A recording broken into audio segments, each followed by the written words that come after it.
So then we have martial arts. So martial arts, the things that tend to help kids with ADHD and adults too, it's structured. You have, you start with your sensei, you talk about what you're going to you do the activity, and then you tend to have a post kind of session with the sensei where you talk about what you did, what you're going to do next class. So there's a nice flow to it. There's a nice transition. Kids with ADHD need transition. So you don't just say it's time for bed. You have to like say it's 5 minutes before bed, use a timer, you know, because kids don't really understand how much time 5 minutes is, but they know that it's coming up. But timers are really helpful for that. Visual timers, you can get, you know, actual tangible timers that do different colors.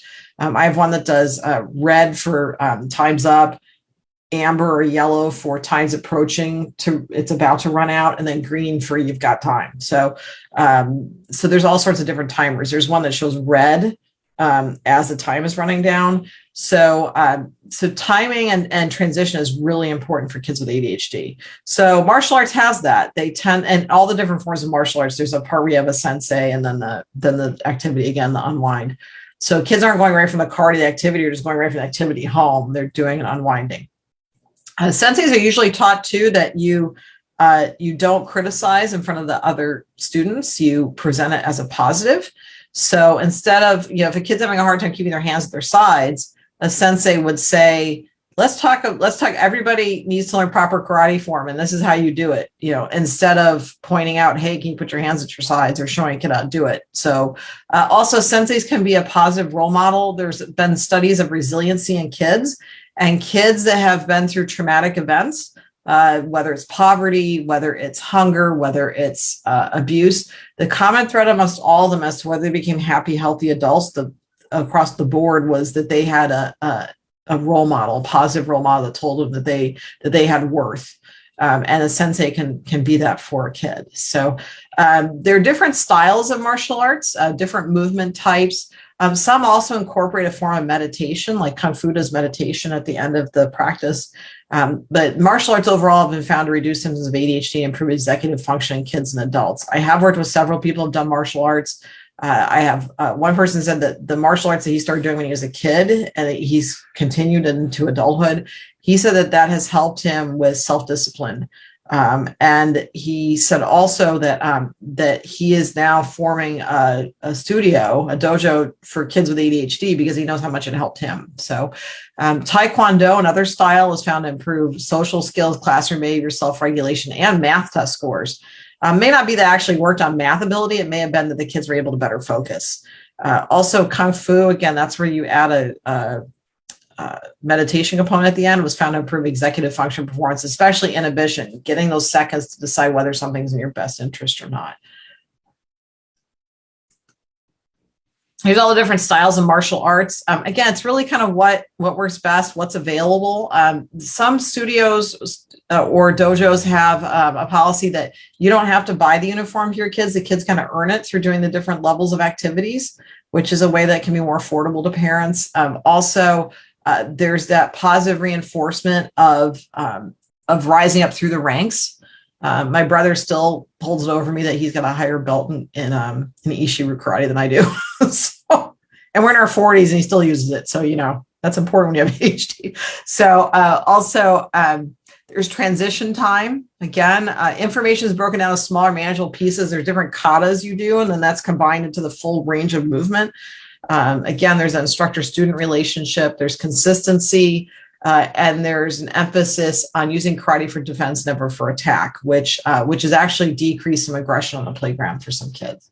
Because we talked about earlier about that aggressive piece, that kind of angry piece of ADHD, or that little flavor of ADHD, it's got a little anger stuff in it. This can really teach kids that you use this for defense, not for attack. Also, one thing I didn't mention about exercise, it's really important to have some kind of movement in the classroom. There are now curriculums where kids do a minute of exercise in between changing subjects. So they go from math, doing a minute of jumping jacks, to doing reading. And that's been found to not only help kids transition to the next subject, they're better able to retain the information they just learned, and they're better able to absorb the information that they're going to learn coming up. So there are all sorts of different curriculums now that are including exercise, and it's a really nice transition. I asked a teacher how that was working, and she said it actually helps kids transition more because they know when they're done with the subject, they get to move around, and then they do the next subject. So there's a kind of a ritual to it. So Tai Chi and ADHD, there's a series of movements. It's the same series of movements. And whenever I talk about this, I start doing Tai Chi with my hands. so we actually have a Tai Chi center, like an international Tai Chi center just opened down the street. It's kind of neat. In the morning, you can see on the water, they're doing the Tai Chi stuff. It's the same sequence each time. So for some people with ADHD, that's comforting. It's similar, I think, to when people with ADHD will watch the same show in the background that they've seen over and over again because there's a soothing aspect to it. So Tai Chi is the same amount of movements. And someone's been, again, I keep doing my hands. A person that's been doing it for about 50 years told me that his body will do Tai Chi, but his mind won't because it becomes muscle memory. So Tai Chi over time has been found to improve mood, reduce perceived level of stress, increase quality of sleep, and also it reduces that level of cortisol that is triggered by the sympathetic nervous system. Qigong is a form of movement that's also been found to be helpful for ADHD as well. Again, sometimes people like the same movements all the time. I noticed, like, when I took this class in college, like I needed some music in the background or some kind of noise because you could hear everybody's bones popping. So I would recommend, like, for people with ADHD, there's some kind of background sound. That goes on another tangent of sometimes people with ADHD need music on to study. Some people, they need complete silence. It really depends on the person. Either way they need to do it is okay.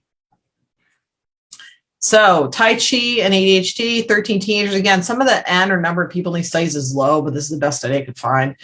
Teachers rate their behavior before, after, 2 weeks later. If we're doing a treatment, we want to see if it sticks. Does it stick after the treatment's done? Do you get the bang for your buck? If you're putting money into this, are you getting what you want out of it? If you're putting time and effort into it, are you getting stuff out of it? So 2 weeks later, less anxiety, improved conduct, less daydreaming, less inappropriate emotions or that emotion regulation issue, less hyperactivity, and they'd improve scores over the 2-week follow-up. Follow-up studies can get kind of expensive because you got to keep your study staff on and then have them contact people, have them come back in. And some people just don't come in or they don't respond. It's called loss to follow-up. But if you can get people in, that's great. But again, those studies tend to be a little more expensive to run. Here's people that took a 15-week Tai Chi course, report an improvement in attention compared to the control group, fewer mood swings, better scores in executive function. Again, it's movement. Movement is the important thing. We talk about cerebellar treatments. It's not so much doing specific movement, it's just do movement. That's the most important thing. So is discipline making a difference in ADHD behaviors? Is the practice itself? Both. There's that sensei-student relationship. There's the structure of it.